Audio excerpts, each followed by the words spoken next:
Paris does a great job, and his staff, being able to play the style of ball that they played. Those guys were prepared to play without a doubt tonight, no different than they were prepared to play at Kentucky. That was the focus of me scouting that team. I wanted to look and dissect that Texas game, look and dissect the Clemson game that they were able to win earlier in the year, and it was the identical team that we played tonight. I'm proud of my guys, proud of our staff. It's not easy being able to win games in February. It's not. You have to be able to have a detailed level of focus about you. You have to be able to continue to do the small things. I thought in occasions, we focused on the small things. South Carolina were able to make shots. And I thought our ability to do the right thing, but South Carolina's ability to make shots dove into a little frustration in our personalities that wasn't normally there. But that's what February is about. Those are the dog days. You can do everything you can do right, but still feel like you're wrong. So I want my guys to continue to protect their spirit, because that's what connects each and every last one of us. And I thought we did that enough to come out with a victory. Any questions? Kobe, could you see most of the second half there? Yeah. It started coming back slowly. I can see. For Kobe and Nick, Coach always says never look at the scoreboard. Is it a little harder in a game like this where they're right on your tail for most of the game? And what was that like, just trying to pull away from them? It's a little bit. It's definitely a little bit harder. This is a great conference. Everybody's gonna fight regardless of record. We don't really pay attention to stuff like that. But we're just focusing on doing us, and then eventually we're gonna come out on top. Nick, Coach Paris kind of singled out your shot from the corner there with time expiring on the shot clock. That kind of capped off that 7-0 run. Was that kind of a breath of fresh air for you guys to just, as you were pulling away at that point in the game? I just felt like we needed a bucket at that time. Sean threw me a great pass, and believe it or not, that corner shot is something I work on with Coach CY. I guess it was just a good night, I guess. Nick, how would you describe that pass Sean threw you? Because he's done that 3 or 4 times in the last few games, kind of throwing it from down low. I mean, how would you describe that pass? It was a great pass. I'm really not surprised about it. Ever since he stepped on campus, he's been able to throw passes like that. I just had to make sure I did my job and was ready to shoot. So, Kobe, 6 assists tonight. Disregarding the state of your vision, would you say you're seeing the floor better than you have in the past? That was a pretty good one. That was pretty good. Pretty good.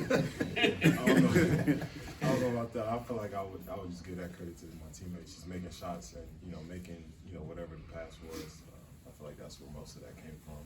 Just shots went in the night, and just so happened I threw it to him. I was not pleased with Kobe's start, and I challenged him. I looked him in the eye several times, challenged him, because I thought he was passing the ball too much and passed up on some open shots that he had normally taken, even in the last 5-6 games.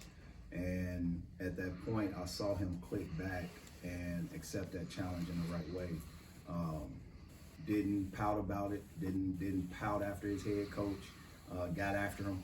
He was able to focus on my words and deliver what I asked him to deliver, and that's what I'm proud about, that stat line tonight. You don't see that. You don't know what my words were, but he and I shared words, some that my mom wouldn't be proud of hearing, but he responded. He responded in a way that I thought a top 50 player in a country should respond. A potential conference player of the year should respond. And as the season goes, his job's gonna get a lot harder. It's gonna continue to get difficult. And he has to understand how frustrating being that one person that's the identity of our program, but has teammates. That's why he believes in them, but he has to understand his role in that. He can never have a bad day. I can never have a bad day. and I thought he started the game having a bad day, and he corrected that. Proud of you. Corrected that and got through that frustration. Dennis, speaking of responses, when South Carolina got up 5 or 6 late in the first half, it seemed like Aiden gave you some really good minutes there late. What'd you think of his contribution there? He did a great job coming off of DMP, being able to play 9 minutes. He did a great job. Coach, the team ranks top 10 in both turnover percentage and steal percentage. A lot of emphasis kind of goes into that defensive side of the ball. You've lost the turnover battle just twice this season, to date. And so, how much emphasis would you say goes into that side of your defense? Well, we just try to play as hard as we can. I think ultimately, the big picture, if you purposely try to force turnovers, you end up at this level getting burned and teams are being able to exploit us. So we want to stay as solid as possible, but also disciplined in what we do. And then that, by nature, allows us to get some of those turnovers because guys are in the right spot. And as long as we're in the right spot, great. I'll never overreact if teams make great plays. South Carolina shot the heck out the ball tonight.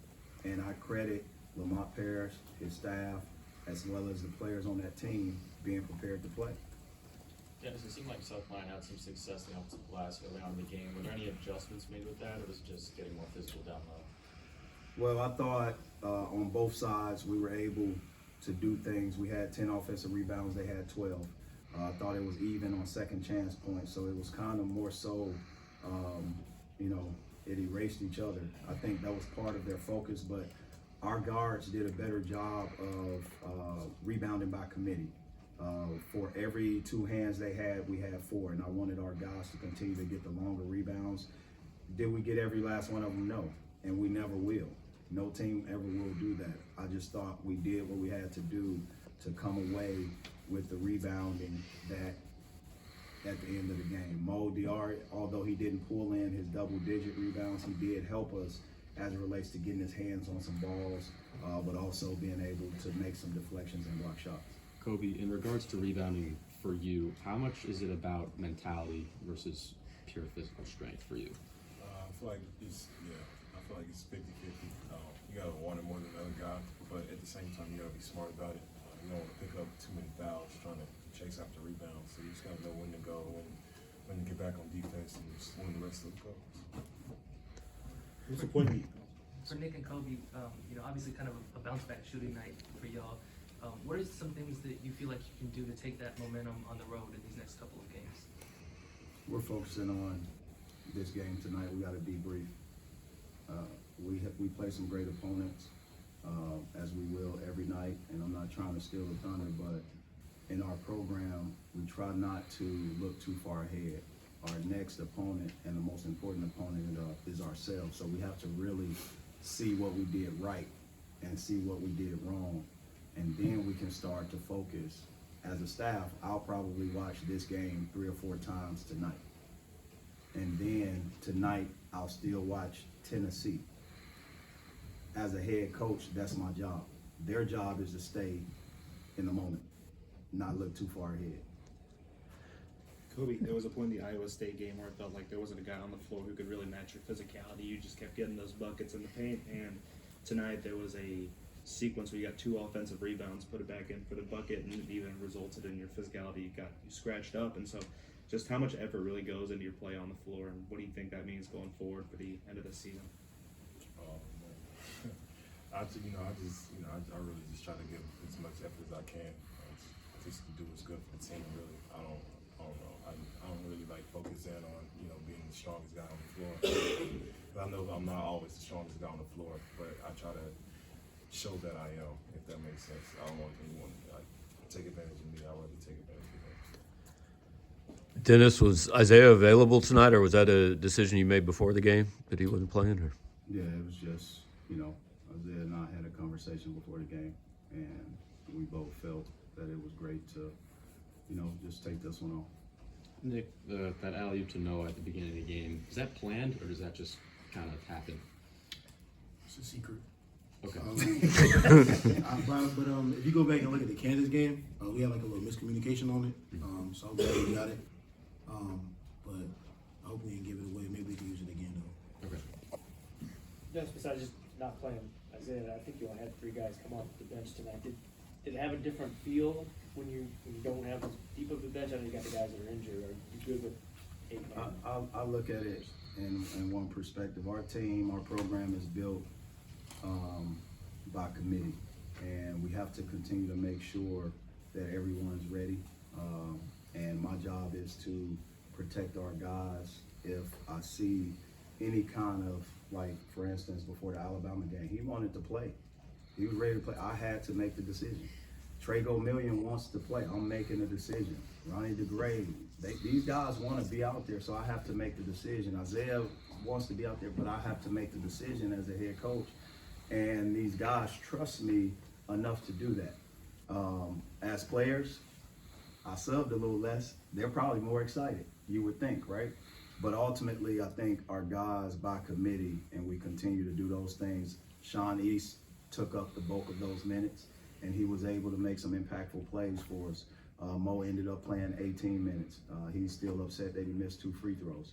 But those things matter. Aiden Shaw stepped in. He hit a big-time 3 for us that I thought was, unbelievable. He's been working. It takes probably 1,000 shots like that behind the scenes for him to knock down that one, and he's never given up. So let's look at that impact. The guy that played the least amount of minutes probably made the most impact, and that's what I'm proud of.